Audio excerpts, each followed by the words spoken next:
in a moment. Brilliant. Okay, well, welcome to today's Wednesday webinar. If you're watching it kind of later on the YouTube channel, then that's great too. Just a quick note about the meetings. As I said, they'll be about half an hour, and today we are focusing on 5 little nuggets from CQC this week. As you may have noticed, I've put there a picture of some gold-plated chicken nuggets just to get the nugget theme right. Any questions, any thoughts, of course, you can get in contact on the chat. And of course, you can also later on, if you want to follow it up, email research@careresearch.co.uk. So this is kind of like an amalgamation of things that have come through over the course of this week, because last week was a bit of a big week for the care sector. And there's kind of 3 areas that I'm drawing information from for today's talk. First, there was a talk by James Bullion, one of CQC's kind of heads of operation, who presented a talk at the Care Show. Secondly, the CQC delivered a webinar with interesting responses. I actually watched it a few days after it was done because I was busy doing my own talk. My brother very kindly screenshotted it, and I won't be sharing that because I don't have permission to, but I watched it kind of at a later point, which actually meant I could watch it at a lot slower pace and kind of go back and check what was being said, which is one of the reasons why I probably got more out of it than most. I know that it was the response across kind of LinkedIn and everyone was not very positive, but there are some things to be gleaned from it, which I'll be going through. And many of us, including myself, had the opportunity to meet and chat with CQC at the Care Show. So from these kind of 3 sources, James Bullion's talk at the Care Show, the CQC webinar that was delivered controversially on Thursday, and the opportunity that I had, and I'm sure many others took, to speak with CQC at the Care Show. This is where some of these nuggets of information have come through. So, number 1, there are a few little nuggets given about evidence categories. Now, as we've highlighted, I mentioned this way back in kind of probably June. There was this theory that the outcomes evidence category might not apply to adult social care. And then a few weeks ago, I think it was mid-September, we received that email that said, here's what the evidence categories are, here's how they relate to the specific service types. And lo and behold, there were no outcomes categories. The outcomes evidence was not in place for residential homes, care homes, shared living, domiciliary services, all of that kind of adult social care jazz. And they were asked quite bluntly about it. As to why. My theory had always been because we haven't got digital things universally in place enough, that's why we didn't have outcomes. I was sort of right.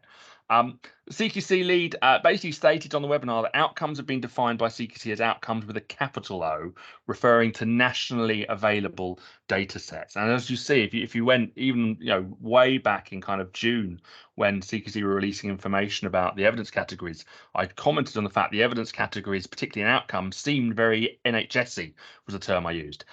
So CQC are seeing outcomes as national data sets, and we haven't got those for care. So they believe, and again, you could critique this as much as you wish, they believe that outcomes with a small o are kind of what we see in adult social care, and they're looking at through the concept of people's experience data, levels of satisfaction, and the other kind of data sets. So that's one of the reasons why the outcomes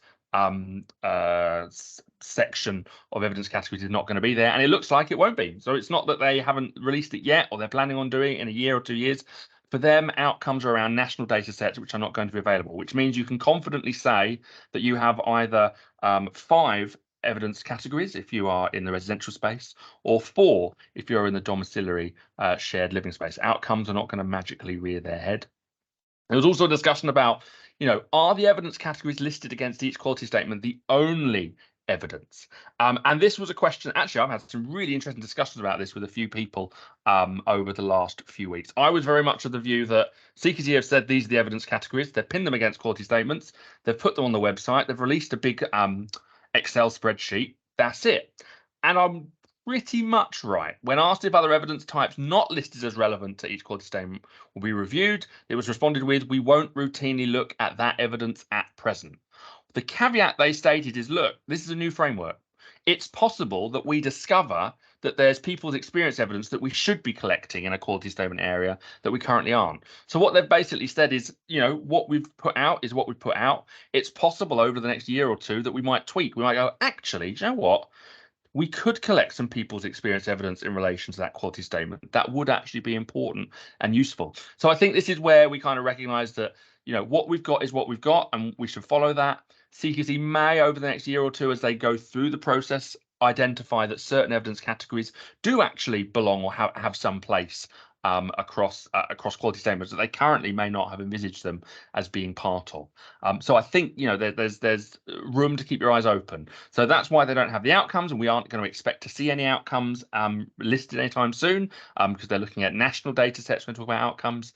And in terms of the pairings between the evidence categories and quality statements, they are the evidence categories. There's a possibility they might tweak, they might amend, they might, you know, they might recognize evidence categories that have a place in quality statements they hadn't initially thought of them as relevant to. But for now, you can breathe easy. If there's 3 evidence categories against a quality statement, those are the 3 to focus on. Don't start running around feeling you have to collect, you know, all 4 or 5. They aren't going to routinely look at other evidence categories except for the ones they stated. Benchmarking and exampling quality. Now, this was something that at the end of the session, it was clear that both during the questions in the webinar, but also what I was seeing posted across LinkedIn and all these sorts of places and the conversations I was having, what people wanted was more detail. They wanted more examples. They want more specifics. They want to be shown exactly how do I make this good? Exactly what is outstanding feedback evidence? Exactly what is outstanding processes, and so on and so forth. And the CQC were quite blunt and basically said, no, we're not going to give all of that kind of information. What more guidance will there be? Many are asking CQC to give more detailed guidance on what constitutes good, outstanding, requires improvement, and adequate for each quality statement. But, and this is where I might become unpopular. I mildly agree on a philosophical level, but on a practical level, I understand a massive headache. The CQC don't want to recreate the 350 plus Chloe prompts. Remember that massive 70-page document? It is literally 70 pages. I had to look through it a few days ago. It's a 70-page document that says, you know, S1.2, and then here's the evidence. This is what good is. This is what RI is. This is what outstanding is. This is what you do for ambulances versus care homes. They want to move away from that. The whole reason for this single assessment framework is that it's single assessment, so it's universal, which means you can't start putting lots of specific sector by sector details. And number 2, they want to move away from the checklist. This was the big thing, the big theme that kept coming through. We don't want to create another checklist approach. So CQC are reticent to provide lots and lots more guidance on what is good, what is outstanding, what is RI for each evidence category, for each quality statement, because you do 34 times by 4 or 5 times by the 4 standards, and suddenly you're back to having hundreds and hundreds of specific points. And what happens then? It becomes overwhelming. It becomes a checklist. You can't share it with staff. It becomes a headache to even kind of put into place. So that was their thinking, and a lot of people are really annoyed about that because they want detail. You know, some would say we need detail because we need to get this right. We can't be putzing around. We can't, you know, try and do this well. We have to do this well from the off, which I fully get. I fully understand. The flip side of that other people were saying is, you know, there is a danger that if we let CQC overly spoon feed us, then again, spoon feed us. Then again, we have the situation where we have these massive documents that no one really reads through and goes through, and it just becomes way too burdensome. At the moment, we've got kind of 350 plus Chloe prompts encased in a 70-page document. This is what they want to move away from with the framework, which is why that idea of lots more guidance around good, outstanding, RI, inadequate hasn't been offered. And it looks like it's not really in the pipeline. There was a talk, I mean, way back in the August webinar, someone asked, you know, how are we going to deal with the specifics of care homes versus residential homes versus dentists, ambulances, all that sort of stuff. And they were very clear. They said the evidence categories that we choose are going to be specific to each setting. And I've on a previous webinar, if you go on the YouTube channel, I talk through the differences between the evidences needed for residential and care homes versus the evidence needed for domiciliary and residential, you know, and you know, other kind of domiciliary style services. That's where they want the differentiation to be, and they don't want to put too much extra information, or else it becomes a checklist. That said, and again, don't shoot the messenger. You know, I know there are 2 sides of that story. I understand the challenge that provides if you're kind of, as one of our clients said when I showed them the quality statements, is that it? Medications optimization is 2 sentences and a few kind of suggestions around processes and some generic stuff about feedback.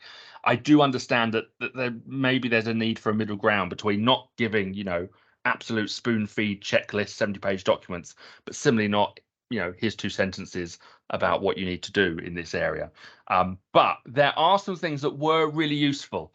And it was kind of slipped under the radar. It was part of a question that was being answered. And again, because I had the session recorded on my phone, thanks to my brother, bless him, I was able to kind of rewatch it and watch it slower and kind of rewind and check things.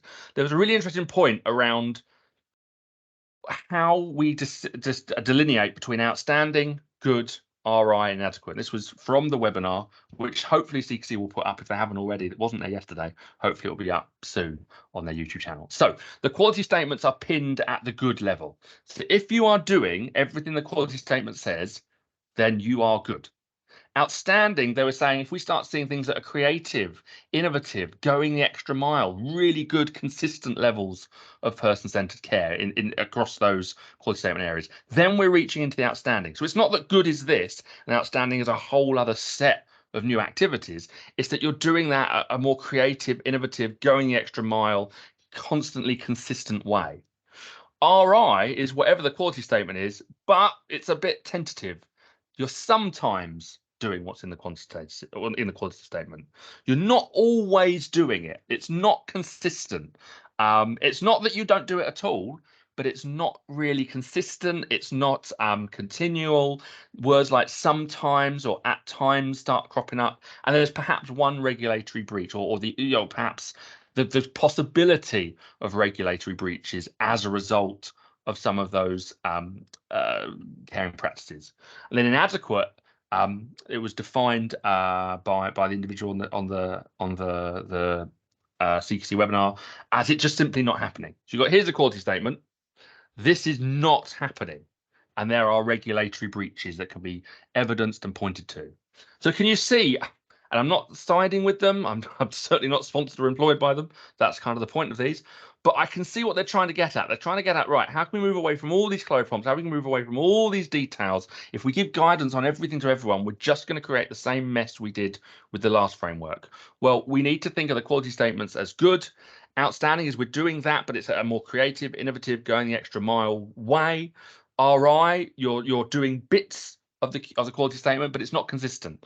It's not always happening. It's not consistently seen, and there's possibility of kind of approaching or crossing some regulations as well. And inadequate, it's simply what's going on in the quality statement, or much of what's going on in the quality statement, simply isn't happening, and there is clear evidence of regulatory breaches. So I think, we can badger CQC for more information and more guidance, and they may give that out, and that may be right or not. At the moment, what they're trying to kind of cajole people along to is, look, we've given you the quality statements, we've given you very specific evidence categories, we've explained kind of how the scoring and the numbers work. We don't want to give you lots and lots and lots and lots of information for every single quality statement for every single service, or else we're just replicating what we did in the last one. And we all know how much you loathed having 350 plus Chloe prompts and 70-page documents to hand out to your staff. So that's kind of where they're kind of at in terms of benchmarking and this idea of how do you as a service identify whether your practice is up to scratch, whether it's good enough. How do you know that your feedback evidence and your other evidence types are meeting the quality statements? This is kind of where they're at the moment, and lots of questions to be raised around that. Priority quality statements. This was something that was kind of dropped rather almost as an aside on the August webinar, where they basically said, we've got these 34 quality statements. How do we assess thousands of services against 34 quality statements and do it kind of as one? And this is where the concept during the August webinar of priority quality statements was landed. Now, during the talk that James Bullion gave at the Care Show on the Wednesday, bear in mind that the webinar is on the Thursday, he got us all excited, bless him, because in a response to a question about the priority quality statements, he stated that they'd be revealed in the webinar the following day. They were not revealed that day, which was a bit of a pain. I think that's just one of the cases where there may have been a bit of a cross wires, because he also said himself, I wouldn't call them priority quality statements. They're kind of core statements of care. So I think he may not have been as au fait with the terminology. But during that webinar, there was some information given around the quality statements and how they'll be used and why they are the way that they are. So first of all, this idea of priority quality statements, this is kind of the idea of a set of quality statements across the 34 that are going to be considered in some sense of priority.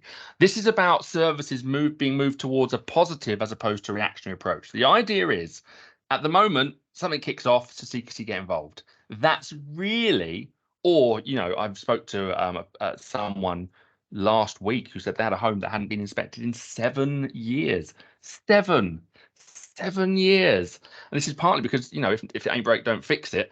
And this kind of reactionary approach isn't best. Where we only respond kind of firefighting, waiting for the disaster to happen. The idea around the priority quality statements is we move towards positively, continuously focusing on specific core areas across all services, frequently and universally, as opposed to only jumping in when something hits the fan. So that's one of the kind of logics behind why these priority quality statements are going to soon, they use the phrase in the next few weeks, be kind of broadcast and made clear. And of course, once we know, we will share it with you, and it's likely keep an eye on your emails. They define the priority quality statements that they will represent the minimum scope for a routine assessment over a period of 1 to 2 years. Now, this was interesting because at one point, many months ago, they said they wanted to ideally cover all quality statements across a 2-year timescale. It might be that was always going to be too ambitious. It might be that that's been retired an idea, but this is obviously saying that actually there's going to be a subset of quality statements that will be looked at routinely across all services every year or two. Whether those priority quality statements will change each year, a little bit like, do you remember a few years ago, there was a massive focus on oral health and all these sorts of things? It might be that in that similar vein, priority quality statements may shift year on year and kind of represent, right, this is what we're going to be looking at routinely across all services. Again, those priority quality statements will be different dependent on your service type. They lifted eight service types. For adult and social care, there are 2 of them, residential and then also the domiciliary services, and they're partnered up with other forms of service as well. So hopefully we'll find out about them soon, but the concept of them is that they're going to be kind of the minimum scope that's going to be routinely looked at across all services. It's a way of CQC going, right, how can we actually effectively score all services at once? Because if we start collecting different quality statements for different places, for different services all across the country, well, one's got a couple of well-led quality statements investigated, one has a couple of safe, one has a caring and a responsive, and it just doesn't join up. And there's this idea that, it's going to take years and years before everyone is kind of on the same page. Whereas priority quality statements is a way of going, right, let's have these core statements that we are universally going to look at over the next year or two across all services. Doesn't mean that they're not going to look at other things as well, and they made that really clear. Inspectors and assessors will also ask for information around other quality statements, but these priority quality statements are going to be the minimum scope for routine assessments. So these will always be done every year or two across services across the country. It's a way of making sure every service is looked at against the same set of minimum quality statements standards each year. So interesting. I'm really interested to see what they are. I've got some theories. I think safe and well led will obviously lead the roost, as they usually do, but I really hope caring as well comes through as part of, some of the caring quality statements also come through as those priority ones. Because if you have somewhere that's safe, you can have somewhere that's well led, but if it's not caring, who wants to live there or who wants to be supported? Anyway, hopefully we will find out in the next few weeks. I hope this is useful, by the way. Where are we? Right, next slide. Pardon me. The portal. The magical portal that we can all go through and all of our dreams will be materialized. Not quite, but it is up. It is being tested as we speak. Select services are currently trialing it. If you are one of them, please get in touch. I would love to speak with you, find out your experience, possibly even speak with you here if you're allowed to. So the portal, there was so annoying. As part of the talk James Bullion gave, there was literally a slide that he had up for maybe 8 seconds that had a visual of what the portal looked like, and he moved on to the next one. I didn't manage to snap a picture, but the portal is being tested, so it is active. The new kind of portal used for this. In November, services in the South region will be invited to connect onto the portal. So again, do make sure your CQC details are correct. It is going to be up. It is going to be there from the beginning of the rollout. It's not going to be, we're going to roll it out and then we'll stick the portal up in July next year. No, it's there, it's ready. It's a core part of how this is going to work. So it's being tested as we speak. If you know anyone that's testing it, please let me know. That would be fabulous. One of the things that I asked, because there was a lovely bit at the end of the talk where people were allowed to ask questions, and I asked this of James Bullion: will the CQC portal only receive information it requests, or will services be able to respond, upload evidence they feel would be valuable, or respond with more evidence to negatively scored evidence categories? So let's say feedback from leaders. and they spoke to one of your staff members who just had a massive rant.